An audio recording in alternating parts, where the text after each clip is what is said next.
Hi, welcome to this page. So this is the page The Fool from the book Tarot Colouring by Alexis E. Thomson.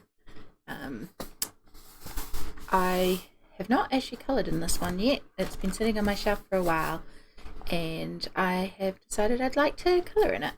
I have a few tarot card sets. I really like tarot cards, and this book really appeals to me. And I find it really interesting that it's got all this really wonderful information, including what all the elements are on here, so you can go and research and find out about the specific elements. So I'm going to start colouring this. I'm going to start with the flowers, which the information actually says that these are dogwood flowers. I did a bunch of Googling and I found these particular ones. They come in a few different colours, white and pink, by the look of it, but I really love how these ones look. And when you look at sort of the lines and the white spaces and the little spaces in here, it kind of makes me believe that they are meant to be sort of these pink. And I think it'll be real pretty to have all this pink around. So I'm going to get started on that. I'm going to be using my Polychromos pencils for this page. So I've got my little colour charts and my pencils up here. We may add in more media as we go, but I just feel like starting with my Polychromos. So yeah, I'm going to put you into time lapse and begin colouring.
so we've got one flower completed. Ended up pulling quite a few more colours into it. It's a bit hard to do the centre to match this because they've just done lots of little circles, but I feel like we've got a pretty good representation of the yellows and greens that are in there.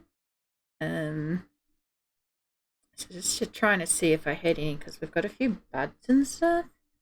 But I'm actually wondering if the buds, like, you can see it just in this picture, how these little leafy things behind it. So I actually think it could be more along those lines. So I'm going to do a few more flowers off camera.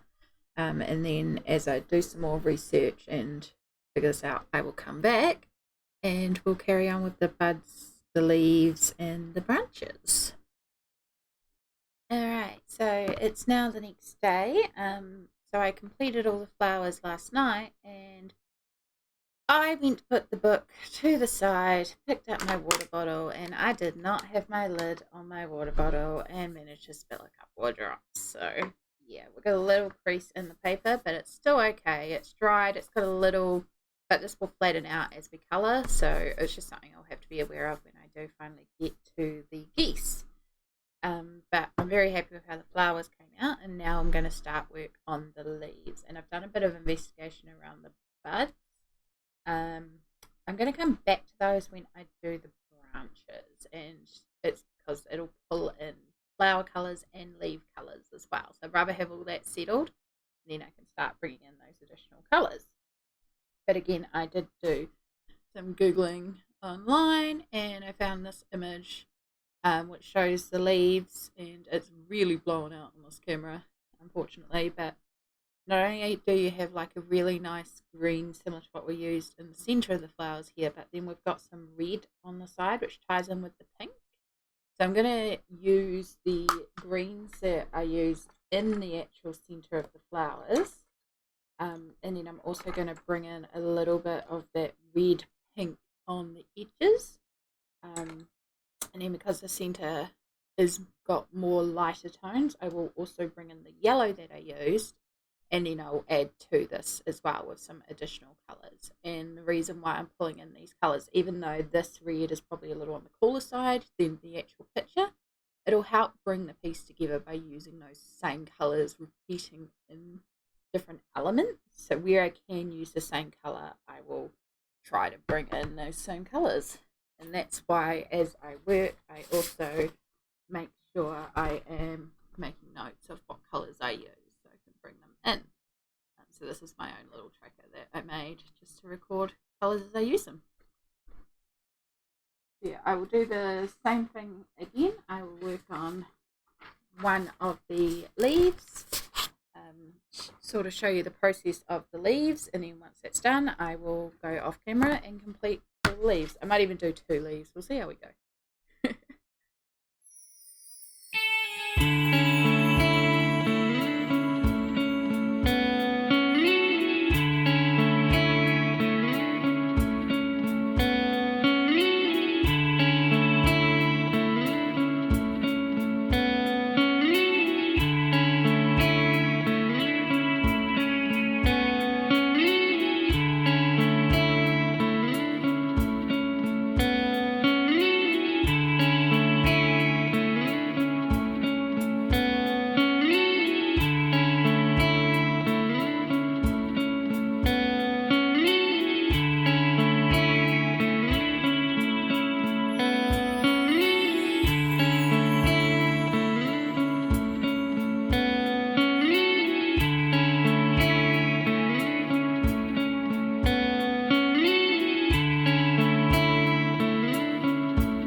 where we're at with the leaves. So I did pull in a couple extra colours. I did bring in a lighter green, a red brown, and the cream and the Payne's grey that I was using previously in the flowers, just to help darken some of those areas and lighten up in the centre. But I'm pretty pleased with how this is turning out. So I'm going to continue with this off camera, and I'll come back once all the leaves are done. Alright, so we now have all the leaves coloured, and I did have one extra flower colour down here. These like little edge pieces. It's kind of hard to tell what they are, but I think it's alright. So now we're on to the branches and the buds. So there's quite a few different combinations with the buds. Some of them just look purely brown, some of them have a bit of green and red in them. So I think what I'm going to do is I am going to colour the branches in some browns, and as I bring the browns up, we'll do a transition from green to red, just to sort of indicate, that we've got that transition to actual flowers, but still keeping the fact that they're also branch coloured as well. It's quite weird, some of the pictures, it's a bit hard to tell, so I think that'll just read kind of the best if we transition browns, greens and reds, but primarily browns with just little touches of greens and reds. I say reds, it's actually pink. So yeah, I have pulled out, I've still got the initial greens that I use both in the centre of the flowers and on the leaves, which is the leaf green 1112 and the emerald green 165. So I'll keep repeating that same green through. And I've also got the azulea crimson, which I used on the flowers as well. So this is more like a reddy pink, just because it will tie in better with the browns. So in the browns, I've got the burnt sepia burnt sienna that I use in the leaf itself to darken some of the reds. And then I've also got the ivory and the Payne's grey that I've been using to create some lights and shadows. And then I've also now got dark sepia and walnut brown to add to the brown mix. And I'm going to start working on the branches and working my way up to the buds.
And so this is the completed branches. I've now completed all the dogwood elements of this page. I'm really loving how it's turning out so far with all the shading. So this is where we're going to leave this video, and then we will come back next time and probably begin on the geese. All the specific colours that I used will be listed below so that you can see what I used in each section. And if you have any questions, please feel free to comment below and let me know. I hope you've enjoyed this video, and I look forward to the next one. Bye!